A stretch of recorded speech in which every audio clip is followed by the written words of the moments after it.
Now then, welcome back to Budget Bangers. I'm back. I'll be honest with you, I've been crazy busy. Selling plenty, buying plenty. Had a bit of time off, things like that. Happy New Year. I hope the New Year was good fun. I hope you did plenty of boogieing and I hope you were all safe and sensible. I'll do a little flashby update of what's been going on as to what's here anyway. Volvo S40, my classic car auction buy. Quite simply, it's got an MOT on it now, and it's a lovely car, absolutely lovely car. I want to put some better tyres on it. It's got some Michelin snow tyres or winter tyres on them, and I'll be honest with you, when it's wet, they're absolutely useless. It's not an overly powerful car, but they just lose traction all the time. I have no faith in them, so I'll probably try and persevere till the summer, and I'll probably get some. I might even splurge, and I might not even put some ditch finders on it. I might even splurge a bit more and buy some brand new ones. You never know. But yeah, it's a cracking car. Just little jobs here and there. I'll crack on with it as to when I have the time and the spare cash. Nobody cares about the truck, so we'll leave that one. 200,000 mile Bacanto. Quite simply, I offered it to the pizza shop. They didn't want it, so I just thought I'll keep it. It's cheap.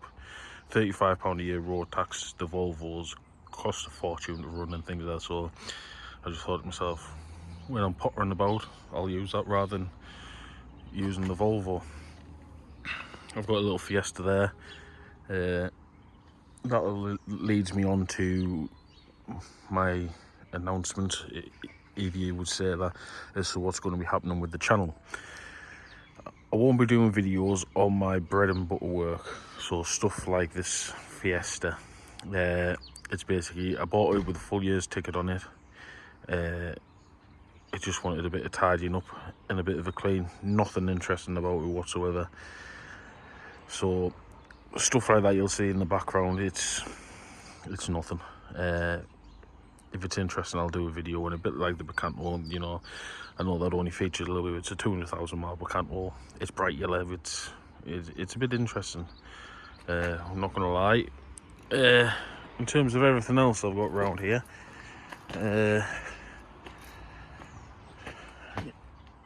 I've got a C30 that the DVLA are taking an absolute lifetime to deal with. It had a private plate on it. It was an older couple that had the car, so yeah, they had to do it by post, and they're taking an absolute lifetime as always. So I do also have a Honda Civic 56 plate 2.2 that's away getting a clutch at the minute as well. So stuff like the Volvo and my Civic, wherever it may be, and my Fiesta won't be getting mentioned in the channel really. Maybe it's a bit of a glance and comment as I'm walking past them. But yeah, anyway, we need to get the Volvo out the way. The battery's absolutely dead, so I've got it on charge. We need to get that out of the way because the car in question that the video is about is currently sat in front of it. And here it is, the subject of today's video. A 2009 Mazda 2 Sport 1.5 petrol. Now, on the face of it, this car was a no-brainer. I paid just £250 for this car. I think the scrap value at the time of me purchasing it was 166. And the retail value of it was £2,800. And when I was offered it, I thought, now that's a margin that most people would dream of with cars. To get a car for 90% less than less than 90%. I think it was below 10% of the recommended retail value I paid for this car. It was a no-brainer for me. Yes, it wants a bit of tidying up. You know, the bumpers are not a perfect match. The headlights won't buffen up. That one doesn't line up right. Things like that. It wanted some work. and then it is a £250 car. Might have underestimated how much work this one would want. Now, I've covered up the number plate because I know there's people out there that as soon as the cap dies on it, they would have put it into the tinterweb and got the MOT history up. And that's just cheating, spoils the fun. Obviously, this car isn't on the register. It's good mileage, good spec. It's got loads of gadgets and things like that with it, for a Mazda anyway. And I was just like, can I go wrong? Apparently I could. Now, normally what I do, I obviously don't buy cars like this to solely make a living. It isn't my sole way of making a living. I don't buy cars for scrap and sell them for silly amounts of money. That's just something I like to do. You know, I've got things like my Volvo and that, the nice cars, shall we say, that make the money. This is just something I like to do. This is something that interests me. I like getting a car that's going to the scrapyard, and I like to try and give it another go at life. I've done it a few times, you know, of me £130 Clio that I bought, that I did on the channel. I did a Fiesta that I practically rebuilt, more or less. There's other stuff on the channel that I've saved from the scrapyard, and I just wanted to show you this one because they don't always work out, which is a shame, because this one could have really worked out. By the time I was done, I could have potentially made 1,500 quid or more out of this car. So what we'll do is we'll have a quick gander around, and we'll see what the crack is with it. Obviously, as I've mentioned, bumper's not a perfect match. That could be just the fact that it's plastic and the colours fade. I think it's had a bit of a situation on the front, quite simply. Headlight, once a buff, nothing too major. This one, which is the source of some of the issues, not lined up. See, there's a bit of overspray on the corner there. Not a good job. That would have potentially needed replacing. Realistically, you could have ended up painting the front bumper and a wing as well. As you can see, it's gone a bit scabby, and that's happened because it's had a wing on it. You can tell by the paint, and they've not protected the inside, so it's rotted from the inside out. So that would have wanted a wing on it. Not the end of the world, you know. It would end up being a lot of work, but you know, by the time you got the wing painted, the bumper painted, gave it a good old polish, I think it would have been alright. Even down the side, nothing major. No major scuffs on the alloy wheels. Even the brakes don't look that old. They're a bit crusty now of where it's been stood, but even the brakes don't look too bad. Round the back, if you want to be fussy, that bumper's not lined up perfectly. A really tidy car. You know, you got your little marks here and there, but a good old polish, and I think this thing would have come right back around.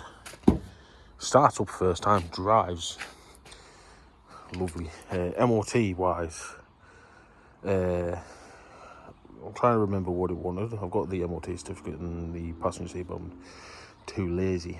Wanted a bottom arm, 2 front links, had some warning lights on the dash, which were, because the ABS pump isn't communicating with anything, it's completely dead. When you plug it in, it doesn't even register that it has ABS, which is sending all the other systems do tap and putting a load of warning lights on the dashboard. And then I think it might have wanted some brake pipes, welding on the sills, which for a Mazda is quite typical. The killer is the one that shocked me the most, and we'll have to have a look in the boot for that.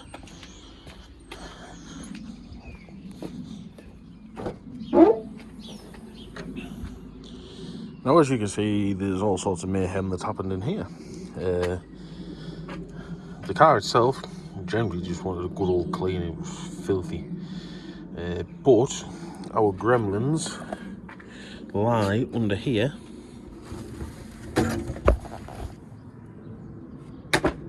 And there it is. As you can see, we've got some homemade air conditioning, shall we say. There's the exhaust. The exhaust is in decent condition. But yeah, this is why it's getting killed off, really. It failed its MOT on the welding here. Now, with boot floors, it can be a bit of a tricky one. It depends on whereabouts in the boot floor it is rotten. Here, it just had a little hole, but here was an advisory, and just down here is an advisory because it's not near anything structural. If I'm not mistaken, it was this part down here, because this is where the jack was, and it was poking through the floor, which is how it ended up getting spotted. If I'm not mistaken, that is the MOT failure part, because it's too close to something on the underneath. I think, as you can see there, there's a coil spring. I think it was too close to where the shock absorber mounted, if I'm not mistaken. I wouldn't quote me on that for definite, but obviously they found. Now, I know where this was MOT'd. This was my previous employer that MOT'd it. I know the MOT tester is quite a stickler for getting stuff. So he's poked a hole here. He's found a hole here. He's found a hole there, and he was failing that anyway. So you would have dug into it. The rest of it came about from me seeing how bad it was. Because if there was just going to be a patch here and a patch there, I would have had absolutely no issues whatsoever of doing that. But then I started tapping with my hammer, and then I got a bit here, and then I tapped around and I got a bit there. And then by the time I'd finished tapping there was some that fell out over here, and then I had to start digging, and yeah, things got bad. This bit over here would definitely be an MOT failure. For one, this is where the seat bolts in. It's also too close to where the axle bolts in, if I am not mistaken. I'll be honest, if this patch of weld went up to here, maybe that wouldn't have been an issue. For me, it's this part that's the issue. These are the Isofix mounting points. So that is where somebody would be strapping in their children. Now, I could weld it up, make it nice, but in the back of my mind, there would always be the issue of somebody's going to be bolting their kids into this thing here, and I just can't. I couldn't do it. A multitude of reasons is, for one, I'd have to put my name to this car, and I have to sell it to somebody for a good chunk of money. This was going to be going up for 2295. So there was a good chunk of money in it. So, you know, even with that fixed up, I don't think I probably would have lost sleep selling somebody a car that had all this patched up and things like that. Is it fixable? Yes. Should it be fixed? Probably it's not. And you've got to get to a point where just because it can be fixed doesn't mean it should be fixed. Which is a shame, because I'll be honest with you, I don't like scrapping cars. Not cars that I like, because I like these Mazdas, they're good cars. You know, like even inside. It's a nice car, just wants a good clean. In terms of toys and that, it's got aircon, which I believe works. Auxiliary input. You've got all your controls here, automatic lights, automatic wipers, electric folding mirrors, all around electric windows. It's got the stuff, but it would honestly be a money pit. Absolute money pit. It goes on to 2 pages on the MOT certificate with wants a heat shield. Then you've got things like engine management, like anti-lock. Then you've got electric power steering, warning light on the dash. That's all because of the ABS. Headlight image, anti-roll bar link. Then you've got all the corrosion. You've got a brake pipe, a registration light, another front rear. So it's failed one front rear, and it's advised the other front rear. So you, to be fair, you're there, you change it.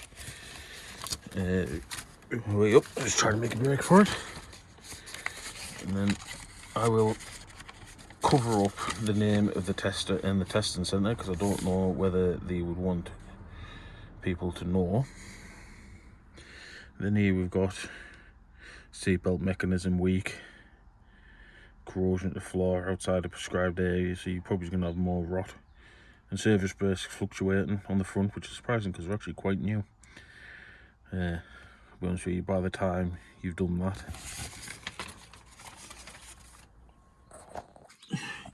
all the work, them discs will definitely be knackered. But then you're going to be still spending money once you've done all that work, because you're going to want to service it. It's a Mazda, it doesn't have history, so then your things like, this is the only key. You're not going to pay over £2,000 for a car that doesn't have remote central locking, body work. You could spend some money. If you weren't careful, you could quite easily spend 1,500 quid on this car as it stands now. It's a shame. It starts up first turn of the key. The battery is unbelievable.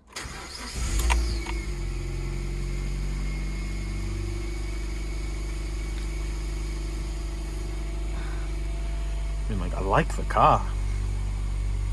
It's a shame to see it go the way it's going, but unfortunately for me, the moral side of it has to weigh out the profit side of it for this one.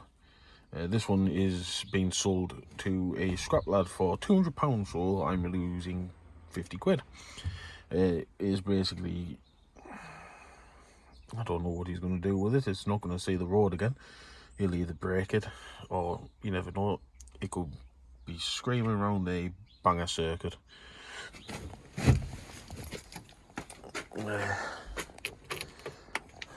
Which isn't what I like to see happen, but it is what it is.